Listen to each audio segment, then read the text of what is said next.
behalf of the injustice that I feel like I'm getting for my son. I feel like the detectives that's on this case do not give me helpful information. I still feel like I'm lost when it comes to the investigation and what actually happened at this shoe store after hour where my son was gunned down multiple times from the front and the back. I feel like the justice system is not doing thorough enough investigation when it comes to these murders on our youth, these young black men nowadays. I feel like the investigations are just being, you know, just, they're there, but they're not being investigated. That's one of my main concerns on the behalf of losing my son. I feel like I am not getting the proper justice. I cannot get a decent conversation from the lead detective that is on the case of my son. That's hurtful. That also makes me angry. And at the same time, I am grieving for my family from losing my son. But at this point, I don't know if it was because of him being who he were or the location. But I feel like the justice system is not doing their part on this behalf. I really want to see justice for my son. And I think if I get justice and they can do something about the situation on this, it may save or help out another young black child or any, you know, race of, you know, child. So my main concern with this, like I say, along with the grieving, is the justice system. There's a lot of injustice going on with these cases when these young black children are murdered. And like I say, my son was a very good child, 19 years old, that I feel like was at the wrong place at the wrong time. And just because he was there, I feel like him being who he was and where he is, that the investigation is not being done thoroughly. Very good. Now, Ms. Burleson, what about your child? Treonte was a good student. All she wanted to do was play basketball for her 8th grade year. And what hurted me the most is that child, that 18-year-old child took my daughter's life for no apparent reason. You arguing with a bunch of 12 and 13-year-old, 14-year-old kids. For number one, you was out there trespassing. Treonte lived over there. You didn't. Come on. It just don't make no sense. All these children is dying over gun violence. I am so sick of this. I wish somebody do something about this. And the justice that I got, I wasn't satisfied with it on the simple fact that the DA that was working on Treonte's case didn't give us a good proper situation on the case. For the simple fact, how you gonna give how her public defender gonna offer her this time, but number one, y'all didn't contact the family and let me know or Treonte's father know the situation. Well, let me contact this child's parents to see if it's okay if this child get this much time. She only got 15 years at 100%. For number one, you was charged with 1st-degree murder. They dropped it down to 2nd degree. I didn't agree with none of that at all. Like, all I wanted was that child, man, to be, ooh, she should, Very good, okay. And of course, Ms. Greenlee, I think Ms. Burleson has been overcome in reference to it, and I think we all understand that. And all three of you have every reason in the world to be overcome with emotions when you think about what happened to your child. As a matter of fact, Ms. Burleson, I understand you have 9 children, and all of them, I'm sure, were impacted in reference to the death of your child. Why don't you just make a statement about that? 9 kids, single mother. When they found out the situation, like, they was so hysterical, crying, like, my sister, that's all I kept hearing, my sister. I have a 12-year-old daughter. Her and Treonte share the same room, and right to this day, she does not sleep in that room. She does not sleep in the room. She sleep in the room with her brothers. Like, she cries every day. Like, I can look in her face and tell something wrong with her, like she miss her sister, because that's all they knew. That's all they know is they siblings. Ms. Greenlee, we got 2 minutes. Go on, close us out here, Ms. Greenlee, on this segment. You know, Dr. Haney, like I say to you and the community and what I've been saying ever since 2003, we got to come together. We got to quit talking about this violence, and we got to quit talking about what the kids are not doing and what the parents at home is not doing. We as a village got to come together. All these organizations that's out here that's supporting the youth and the violence and the guns, we need to come up under one umbrella and all of us do this together. It hurts me every time I come and have a new set of mothers. Number one, it don't allow me to get closure for my son, because it's always a remembrance of what done happened. And to see these two new mothers sitting here next to me, it brings tears to my eyes for them. And so I'm asking the community out here, I'm not even asking the elected officials and the mayor, I'm through asking them, because they already showed me that they call this the itch city, I call it the shit city when it comes to us. So I'm not even asking them no more. I'm asking our community, our people, to our black people, to come together and get up under one umbrella and let us take over this. This is why I call it Mothers Over Murder, because it's going to take us mothers to come over here, out here, and take over this murder that's happening out on the street with our kids. We're the one going to take them back. And of course, what we're doing, we're getting ready for this final commercial break, and then we'll have about 10 minutes when we come back. And Ms. Burleson will allow you, as well as Ms. Logue, to make some more statements in reference to it. And then during that segment, we'll allow Ms. Greenlee to close us out for the day. But when we come back within 15 seconds, Ms. Logue, we're going to start with you and think about some of the things that you would like to tell the community in reference to your child and what should be done, as well as you, Ms. Burleson, and then we'll be able to end it for the day. And we'll be back with our audience following this very, very short commercial break.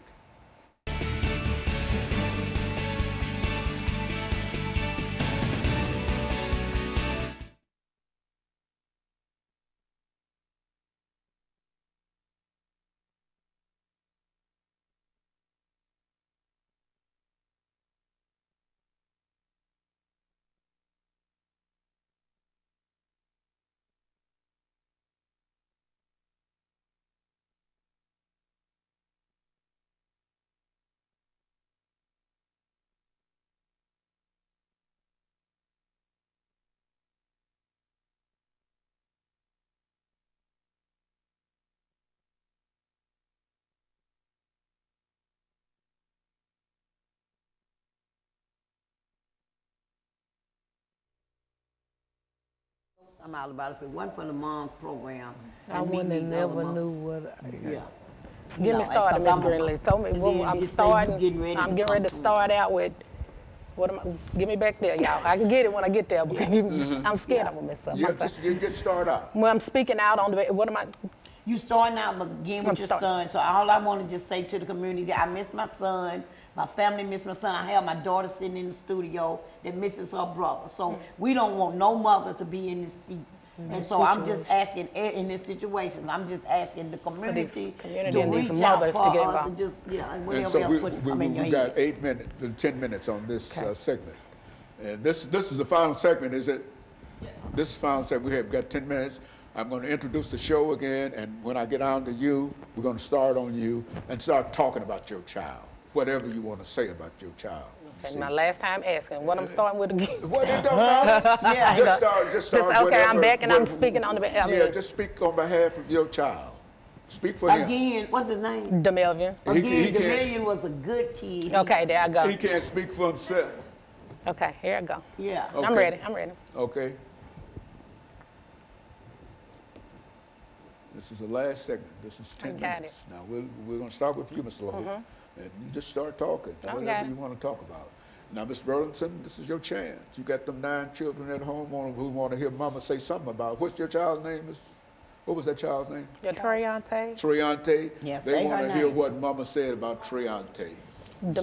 Let her praise Treante. Treante was a good child. Treante, what grade was she in? Where did she go to school? She went to Two Rivers Middle. How did her peers react to her death? Yeah. And all that. Anything? Yeah.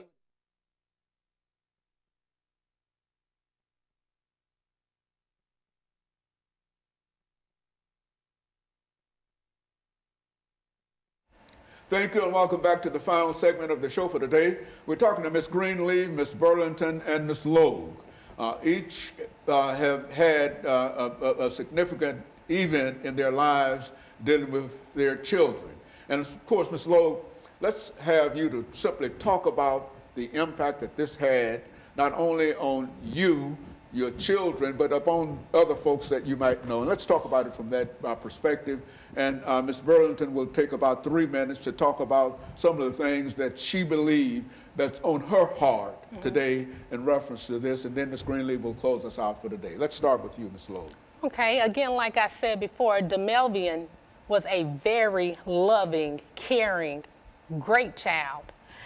His loss has impacted his sisters and brothers that are in my household. He also have 20 other sisters and brothers from his father's side that were very close-knitted family.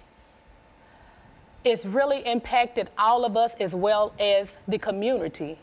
My son's death, him being murdered, was a shock to our community. We are from Laverne. It was a shock to Laverne High School because they knew that my son was a cool, calm, laid-back child that has never been in any trouble, never had any criminal history. He was 19 years old. My son has never, thank God, been to juvenile.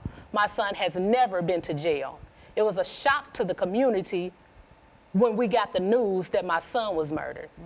It's impacted my household. It's done impacted my community. His father, he had a great father that's always been involved in his life from day one. And I look at his father, it's really taken a toll on his father, and that hurts me. It's taken a toll on his daughter. My son was murdered senselessly 8 days after his daughter's first birthday. Him and his daughter shared a great relationship, a very great, loving relationship, you know. And my main concern, again, today is us mothers and our community. I feel like we could step up, you know, speak out, be heard, take our children back away from these streets, away from these guns. My biggest goal is to focus on getting these young black men, you know, affiliated with other things in the community. Something to look forward to out here is my biggest goal, you know, other than the guns and the violence. It's out there for them, but there's also other stuff out there for them that us as parents and a community have to lead them toward and be there for them, you know, to put out there for them. My son was a very great person. He's had a job. He was 19 years old when he was killed. He worked from the day he was 16 years old on up until he was 19. Well-respected child. Never gave me any problem at home. And like I said before, never had any criminal history. Perfect child. Okay, Ms. Burlington. Treonte was a very loving child. Lived in the community. All the kids loved her, even on down to 1 year old. She used to hang out there in the big field and play football with all the kids. They used to have their own football team. All I'm saying is to these parents out here, if you know your kids got guns, baby, take them away from them. That's all I'm asking. Please stop the violence. It don't make no sense out here in these streets. These children, 12 and 13 years old, carrying weapons, and their parents know that they carrying guns. Just, hey, if you see your children or any other children with a weapon, hey, take that gun away from them. Ask them where they getting that gun from, who gave it to them, because they carrying these big old military weapons. And hey, I'm a single mother with 9 children. I got an oldest son that's 22 years old, about to open up his own business, about to do a Treonte Foundation for his family. Hey, just stop the violence. That's all I'm asking. Please just stop the violence. That's all I'm asking. It just don't make no sense. And these organizations they got going on is not enough organizations for these kids when they out of school for holidays, because that's how Treonte got killed, on a holiday when they was out of school. And all we just need is more parents to come to this Moms Over Murder, even if you ain't lost a child. Just come and talk about your children. Because I know some of these parents out here know what these children out here doing. They just don't speak up. All my child ain't bad, all my child. Yeah, you know your child bad, but you just don't, you know, say nothing about the situation.